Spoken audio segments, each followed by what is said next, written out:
Hi guys! For today's video, so mag-unboxing na naman tayo guys. So pangalawang unboxing ko na to. So yung unang at yung ngayon. So bubuksan ko na guys itong aking, actually guess ko to sa sarili ko ng birthday ko. Hanggang ngayon hindi ko pa nabuksan. Kasi yung ko lang tinamad magbukas or kaya busy sa life. Wala nang time magbukas. Okay, so ngayon guys, bubuksan ko na to. Is, ano lang naman to guys, is yung ginagamit ko sa branch. So ito yung aking mga shoes. Charot lang. Aking mga shoes na doll shoes at rubber shoes. Oh, parang gano'n na nga, travel shoes. So, unahin kong buksan, guys, itong aking doll shoes. Okay, so, ang aking kasing unang shoes, guys, is nasira na. So, sabi ko, ay, gusto ko nang may pamalit. Kasi, mamaya kung automatic siyang sira, hindi ko na siya magamit. Wala na akong pampasok. Patay ako. Patay na naman ako. Wala akong sapatos na ano. Okay, so, sige, buksan na natin. Mali na naman nasasabi ko. Tcharan! So, unahin nating buksan itong aking doll shoes. So, may punit na. At charan! So, ang aking doll shoes, guys, is in-order ko lang to siya, guys, pag payday sale, yung super sale na mura. Oh, this one. Mekaela shoes. Okay? So, actually, guys, gusto ko sanang orderin is yung ka-size ko. Eh, kaso wala na silang ka-size ko.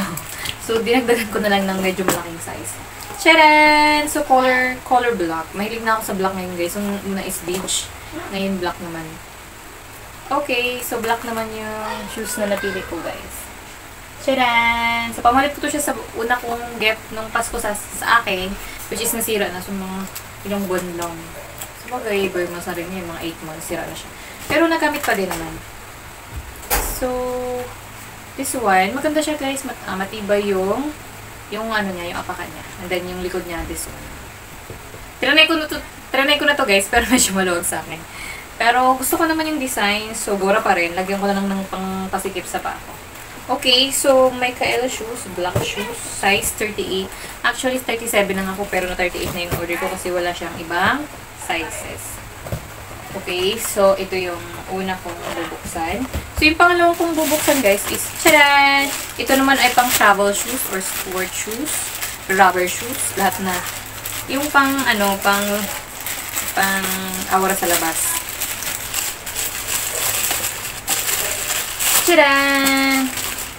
So, this one. Medyo malaki to siya, guys. Ano lang to siya? Local na shoes lang. So, nabibili ko lang siya online. Tcharan! O, diba? Ang ganda. Ang price dito, guys, is $499. Pero, nung nag-sale, nabili ko lang siya ng $280 or $260. Mga ganun. Kasi nakalimutan ko na. 2 months later na kasi hindi ko pa siya na-unboxing. So, bubuksan ko, guys. Nag-init talaga itong pusa ko dito. Gusto siguro sumali sa vlog. Shhh! This one. Di ba ang ganda, guys? Tcharan! Local shoes. 280 to 60. Pero ang ganda.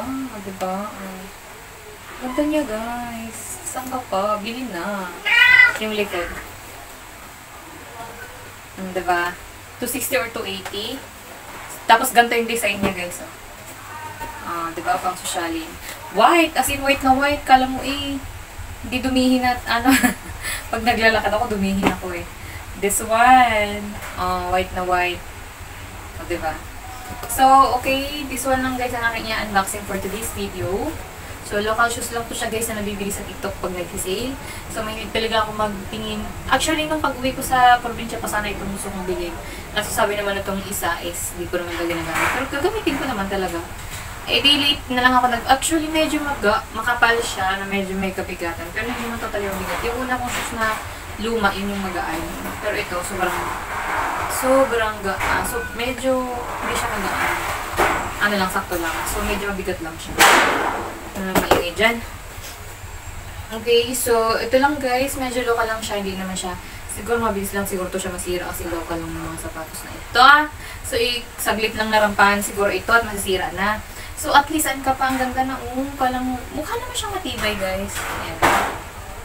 Ayan, mukha naman siyang matibay. Pero, depende lang siguro sa paggamit. Kailangan pag ginagamit, kailangan labahan agad para hindi magdumi. Kasi white na white. Okay? So, ito lang, guys. Yung rubber shoes ko at yung doll shoes ko. This one. This one. Tadaan! So, parigalo ko lang ko sa sarili ko, guys, para kahit pa paano, may remembrance ako sa birthday ko. Okay, so, ito lang guys, ang aking vlog for today's video. Salamat sa panonood. God bless mo.